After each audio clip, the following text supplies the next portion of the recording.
I'm a hero of the new world. You're a disease, and I'm the cure.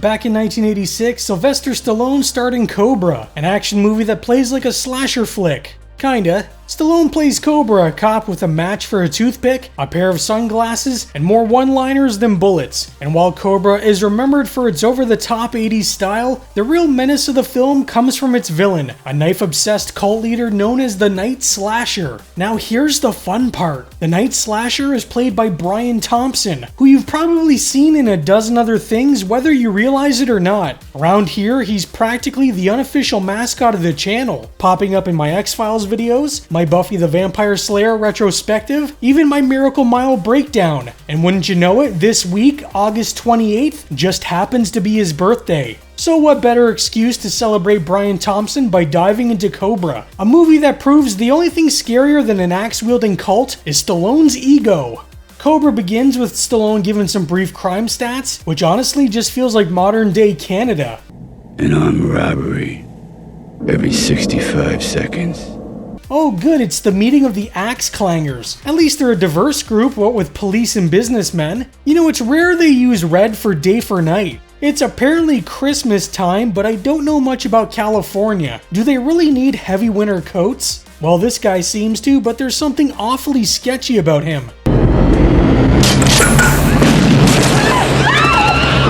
You know what? It was probably the shotgun. I get the frustration, I hate the rising cost of food too. I'm not gonna lie, for a second I thought Carl Weathers was in this and I got very excited. The police are pretty much useless, so they do the only thing they can, call in the Cobra. And he shows up with an amazing license plate that says Awesome 50. I don't know what the hell the 50 is for, but only a huge badass could pull off something as ridiculous as Awesome 50. See, he's such a badass that he even uses a match as a toothpick. I wonder if that'll come into play later. I think I might know who sponsored this movie. I actually haven't seen product placement this egregious since the Smallville fight in Man of Steel. He hates these cans! Stay away from the cans! Cobra ends up doing what Cobras do best, strike quick and strike hard. But the reporters are more worried about the madman he just wasted than the people he saved. Is it necessary? That's right, I asked the question, was it necessary for it to end like this? Come on, almost did he have to die? Was it necessary? I don't know, maybe we could have asked the hostages while they were dodging buckshot? Cobra drives home and has to nudge some West Side Story extras out of his spot, but I think he's maybe a little overzealous when dealing with them, because I'm pretty sure that's the actor's body mic. Oh good, he lives with even more product placement. I just want to remind everyone this is a movie about a gang of axe-wielding maniacs and a serial killer called the Night Slasher, yet the most psychotic person in this movie is Cobra, because who cuts pizza with scissors? Brian Thompson and some friends pull up in a van, and I'm sure this lady who's all by herself in the middle of the night will be just fine. Well, shit. Cobra mentions to the other cops, hey, what if maybe there's more than one killer? And they treat him like he's completely lost his mind. Like, what a ridiculous concept, more than one killer? So anyways, multiple killers show up and once again take out some poor lady. What was that they were saying about just one killer? Bridget Nielsen drives by, and I would have the exact same reaction if I saw Brian Thompson just standing in the middle of the road. Hey, wait a second, wasn't this police lady just part of the Night Slasher's crew? Since the bodies keep piling up, Cobra is basically set free to do his thing, which usually results in even more bodies piling up. Oh no, not the robot from Rocky IV. Happy birthday, Molly. Look, I'd be sick not to want to sleep with you. Okay, then don't do it for me, do it for your career. You know, Bridget, I don't think choosing Harvey Weinstein for a manager was a great idea. Although it might explain how you ended up in Cobra. This guy keeps pushing her to sleep with him to further her career, but luckily the Night Slasher gang arrives. This might be the only time where I think they're actually the good guys in the scenario. You know, I don't really think Brian Thompson needs the pantyhose on his face. He's intimidating enough without it. Ingrid, as she's called, is brought to the hospital and given something to help her relax. Not sure I'd want something that would alter my equilibrium when a serial killer is chasing me. Cobra asks her if she's able to ID the man she saw on the street, and I don't see how she couldn't. There are very few people on this planet with a jaw that could chew concrete. You know, they could have built something kind of interesting with the police lady being involved, but the fact that it's just out in the open and there's no mystery to it at all sort of ruins it. So what do you think? It looks a little like him. I think he looks like the creeper from Scooby-Doo. And then for some reason, Cobra and his partner start eating Ingrid's food. The night slasher starts using a little Just for Men. Can't be going out on a murder spree with those pesky greys now, can we? You know, I somehow doubt Brian Thompson is fitting in this little guy's uniform. Also, this sort of proves the Clark Kent Superman glasses thing would work. Cobra gets a call from his partner who left Ingrid alone at the hospital because apparently he claims Cobra gave the order to do so. Why would Cobra tell someone to leave a witness to several murders alone and drugged up? Watch out for the Pepsi sign, guys. They paid top dollar for this scene.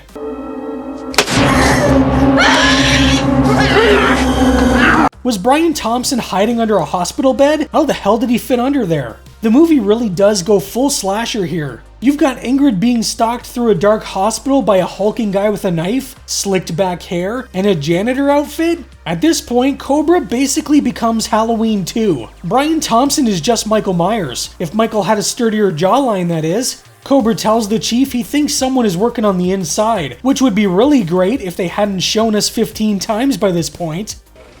You didn't say the magic word. What magic word?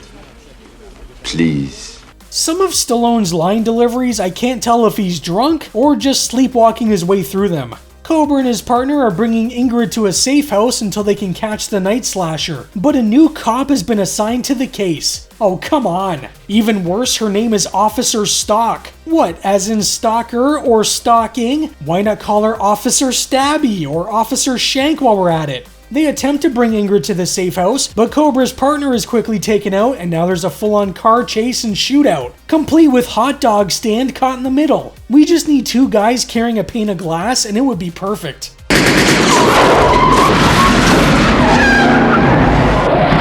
I love that a little machine gun fire can make a vehicle not just explode, but also do a full somersault. Physics? Who needs it? Man, their insurance premiums are gonna go through the roof. Of course, Cobra's car is nitrous too. I feel like some James Bond style gadgets are just what this movie needs. Cobra ends up crashing into a boat of all things because he forgets to keep his eye on the road. But would this not be a perfect time for the night slasher to finish him off? I mean, he's gonna be a little dizzy after his fender bender. Instead, he just runs off scared, I guess. Cobra keeps pushing on about there being more than one killer, and I don't know why no one believes him. I mean, his buddy was smashed into by one of the guys, and Ingrid herself said there's multiple people as well. But nah, they must be making things up. Cobra and his partner finally take Ingrid up to the safe house, but nice try, Cobra. You're not getting me with that damn zombie.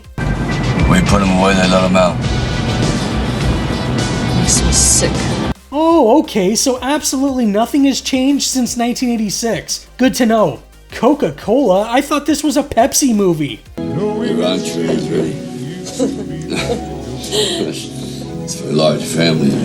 Oh, that was so bad you'd think I wrote it. But how much ketchup does this woman need? Oh god, please stop, I'm gonna throw up. The Night Slasher gang seems to have upgraded to firearms, but they couldn't possibly know where Cobra is. Oh.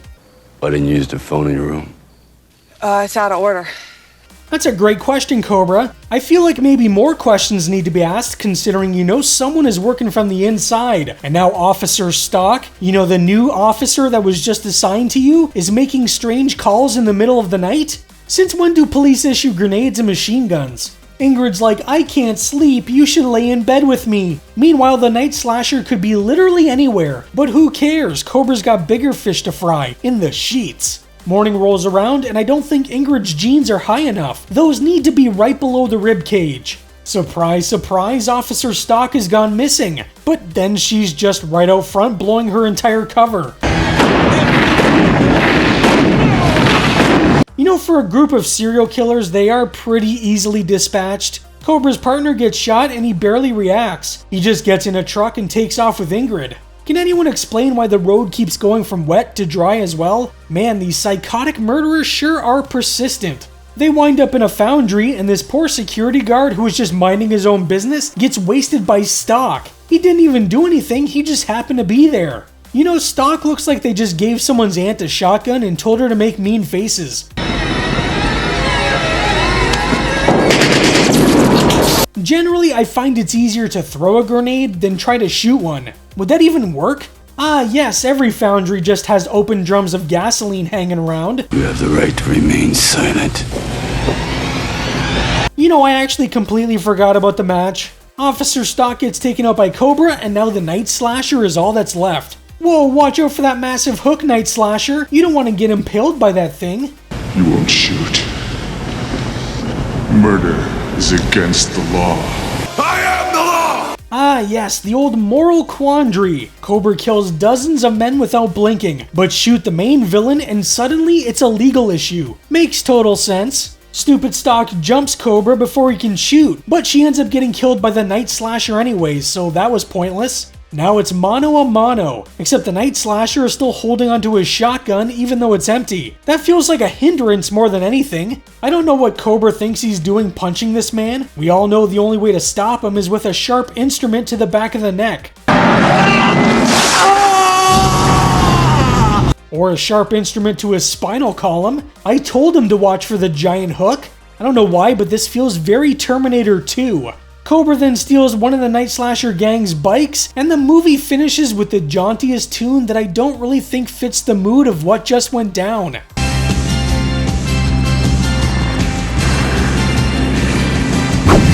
While Cobra was tearing through the streets, the production itself had its own brand of chaos. First off, Stallone's ego is basically a character in its own right. He originally got signed to Beverly Hills Cop and almost completely rewrote the script, stripping out nearly all the comedy to make it more action-y. The studio hated it. The budget would have exploded and the role went to Eddie Murphy instead. But Stallone didn't waste the material. He repurposed it into Cobra, a movie where he could fully live out his idea of Bruce Springsteen with a badge. And yes, that's as dumb as it sounds. Cobra is actually based on the novel A Running Duck by Paula Gosling, which was also adapted into a film called Fair Game starring Cindy Crawford. But let's be real, the Stallone version barely resembles the book. The story, characters, and tone were all basically tossed out. Brian Thompson's path to becoming the Night Slasher is legendary. He auditioned 7 times, and on the 4th, Stallone thought he was too nice to play a psychotic killer. Imagine thinking this man right here is too nice. After a screen test though, they hired him instantly. Thompson tried talking to Stallone about his character's motivations, backstory, or why he was evil, and Stallone's answer? He's just evil. Later, director George Cosmatos dropped a bomb. You could have been good if you'd listened to me. Ouch.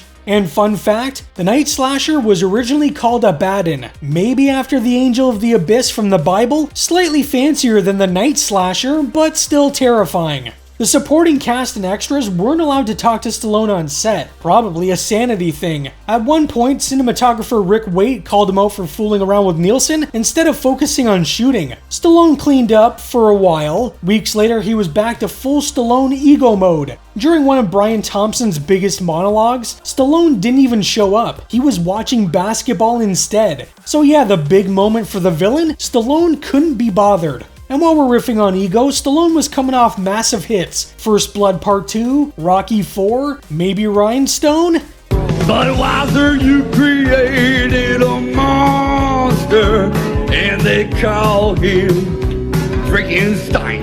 Okay, fine, maybe not Rhinestone, but who's keeping track? So the confidence, and let's be honest, arrogance was at full throttle. Now the movie we got is already over the top, but the original script was even crazier. Earlier drafts had the opening shootout in a movie theater and not a supermarket, with way more deaths. Cobra mentioning a girlfriend who'd been killed by a psychopath, giving him a little more backstory. A nighttime boat action sequence where Cobra and Ingrid hide from cultists while killing them all. A different ending where Monty, revealed as the New World cult leader, tries to kill Ingrid before being stopped by Cobra. Cobra was originally over 2 hours long and had to be heavily edited to go from an X rating to an R. Scenes were cut or trimmed for pacing, some plot lines got axed, and the extended TV version is only 6 minutes longer than the theatrical cut. There's probably a lost, more graphic version out there, and honestly, I'd love to see it. The Night Slasher's knife was custom made by Herman Schneider, though it has a plastic handle which seems weird for a terrifying villain. A wooden handle might have been more intimidating, but hey, that's just me. Cobra was supposed to be filmed in Seattle, including a ferry chase, but Stallone changed it because of mosquitoes. I can't make this up. Despite all this, the movie opened on a record 2,131 screens, debuted at number 1 over Memorial Day weekend, and eventually grossed $160 million worldwide, 6 times its budget.